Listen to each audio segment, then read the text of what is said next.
Alright, this shouldn't be so bad. Left, right, left again. That's it. Left, right. Oh my god!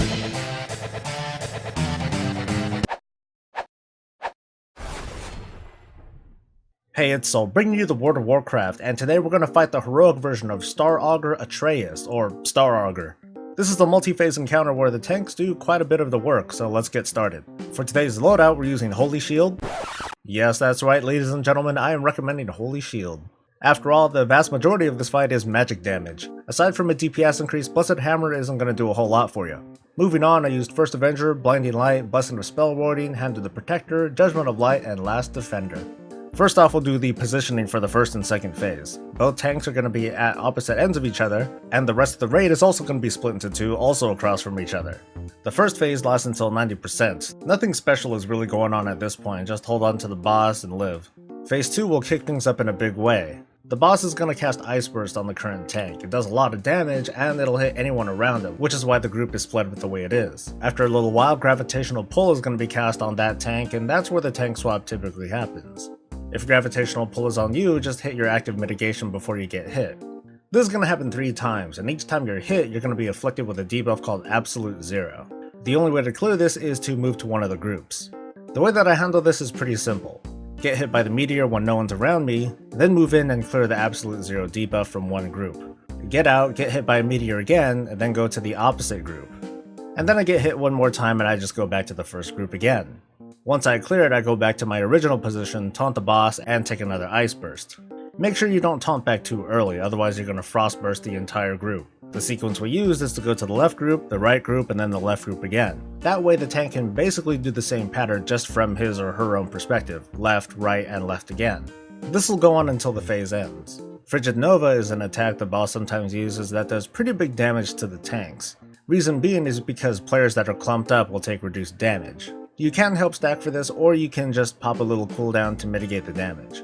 When the next phase begins, instead of Ice Burst, you're going to be getting Fell Burst instead. This damage includes a ticking dot, so just pop your Hand of the Protector to keep a heal going. Gravitational Pull is going to happen again. This time though, the behavior is going to be a little bit different. Green crap is going to build up all over the room, and every time a meteor falls, it'll destroy whatever green crap is around it. The idea here is that tanks are going to clean up the room by dropping meteors on green stuff. This is so the rest of your team has room to move, especially for a thing called Fell Nova. The boss is going to explode, everyone needs to run away as far as they can to reduce the damage, and if players have more real estate to run through, that's all the better. Keep in mind though that standing in the green stuff causes a lot of damage, and it gets worse the longer that you're in there. Between the dot, taking a meteor in the face, and standing into the pools to cleanse them, you can expect to take a pretty decent amount of damage. Just try to minimize your time in the green stuff by running into it at the last second right before the meteor hits. And it's okay if you need to pop a cooldown for this phase. The final phase is a bit more relaxing, at least for the tanks. This is also about the time you're going to start popping your DPS cooldowns. Small adds are going to appear, and preferably you want to bring them down as fast as you can. These guys cause a stacking debuff, which is pretty dangerous for the tanks, not because it's going to kill them, but when it expires, half of the stacks are going to be applied to someone else in the group. Oh, make that 2 people. Ideally, these adds need to die fast in order to manage the damage. However, a bigger add is going to come up that absolutely needs to be killed quickly. Whoever's tanking it needs to hold onto it and take it to a side of the room. It doesn't matter where. This is usually about the time when you want to pop Bloodlust, kill that add as quickly as you can, and then return to the boss. If your stacks are getting a bit too high, keep that in mind. That means 2 other people are about to take some pretty heavy dots. So if you can, use stuff like Blessing of Spell Warding or Blessing of Sacrifice to help them out. Once the big guy is down, it won't be long until another big guy comes up. This is about the time where you want to consider just how much life the boss has compared to the next big guy that comes out. If the boss only has a little bit more life than the big ad, forget it, just kill the boss. By the way, the big guy does a pretty heavy AoE that hits the whole raid, and anyone that's facing him when he does this is going to be feared. Just make sure that you and the raid are turned around whenever he does this attack, or otherwise DPS should have his back to him the whole time if you're just burning the boss.